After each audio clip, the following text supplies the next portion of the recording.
Alright, so welcome to this second video lectures on the area between two curves wherein we're considering here yung horizontal strip naman. So in this case, in terms of y naman yung ating function. Dun sa vertical strip kasi kino-consider natin in terms of x o on the x-axis tayo nagde-determine ng ating interval. So in this case, we have this function of y. No, so let me read po yung ating definition. Let f of y and g of y be continuous function such that f of y is greater than or equal to g of y over an interval CD, where this interval CD is along the y-axis. Okay, that is an interval dun sa ating y-axis. Let R denote the region bounded by above by the line y equals to D, below by line y equal to C, on the left by the graph g of y, and on the right by the graph f of y. Then the area of region R is given by this definite integral.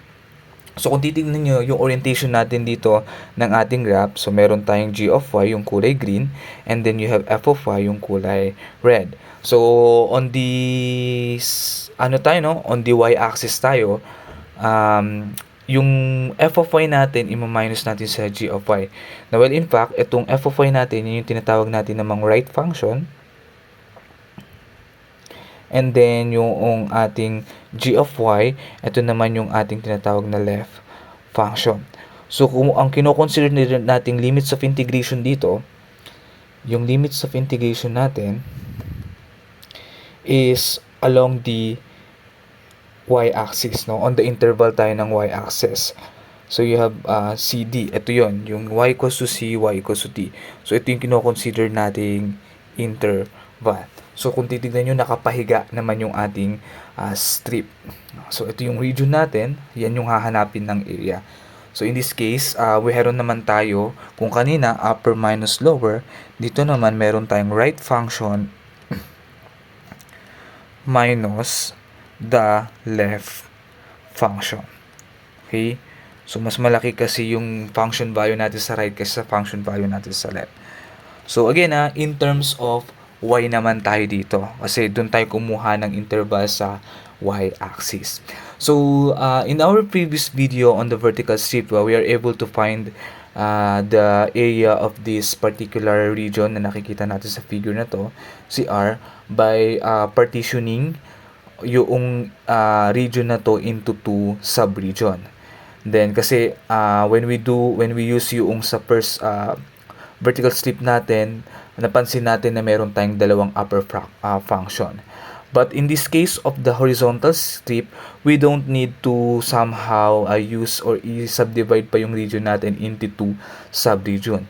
So all we need to do, since ito naman sa ating figure, given naman na yung ating graph, all we need to do is determine ano ba yung limits of integration niya with respect to y. No? With respect to y kasi tayo dito. Yan. So meaning we need to determine asan yung right function natin. Kung papansinin natin, no, yung region natin is bounded by the x-axis. So meron tayo ritong value ng c natin. Yung value ng c natin will be 0, right? So meron ka ditong c which is equal to 0. And then kung saan nag-end yung point of intersection natin, yung y component is sa point of intersection, yan yung magiging upper limit natin dun sa limits of integration natin, which is in this case C1, no, that is d is equal to 1, right? So yung limits of integration natin will be from 0 to 1. Okay? Ngayon, what we need to do is to determine ano ba yung upper right function natin. So, in this case, ang right function natin itong kulay green. Right? Sa interval na to, from 0 to 1, ang right function natin itong kulay green. Pero kung pag-consider nyo yung interval from 1 to 3, ang right function natin is yung parabola, yung orange. Okay? Pero dito lang tayo. Sa 0 to 1, green yung ating right function. No, sulat natin dito yan para manote natin. Right function is which is y equals to 2 minus x. So take note, this one is sulat siya, naka-solve siya in terms, solve for y tayo dito, so naka-equate to in terms of x. So kailangan natin siya equate in terms of y. So, dapat, kasi nga ang gusto natin, dun sa ating integral, ay naka-ano tayo, in terms of y. So, we solve for x here. So, itong expression natin, or equation natin, magiging x is equal to, punta sa kabila si y minus 2, then multiply both sides by negative, magkakaroon tayo ng 2 minus y. Right? So, ito yung magiging right function natin, si 2 minus 1. And then, yung left function natin, okay, kung observehan natin, solve for y din to. So, solve for x tayo. So, x must be square root of y. So, positive yung kukunin natin, yung side na to. So, take note kasi yung x natin to, magkakaroon tayo ng plus or minus. But on the right side kasi, yung positive ang kailangan natin. Ito. So, we should use yung positive. So, kasi ito yung portion ng parabola natin na na-considered doon sa may graph. Ito. So, kung ang region kasi natin nandito sa left side ng parabola na to, itong portion ng parabola na to will be the x equals to negative square root of y.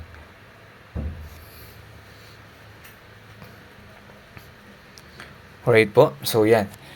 Ngayon, we have this x equals or the square root of y. Gamitin natin yung formula natin. That is area is equal to the integral of right function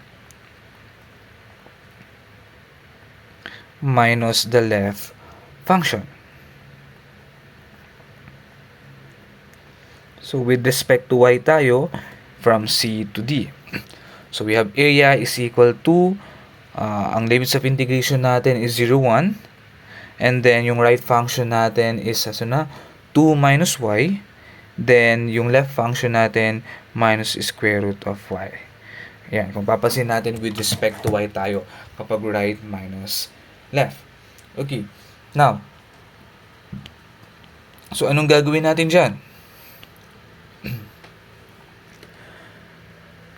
Ano po?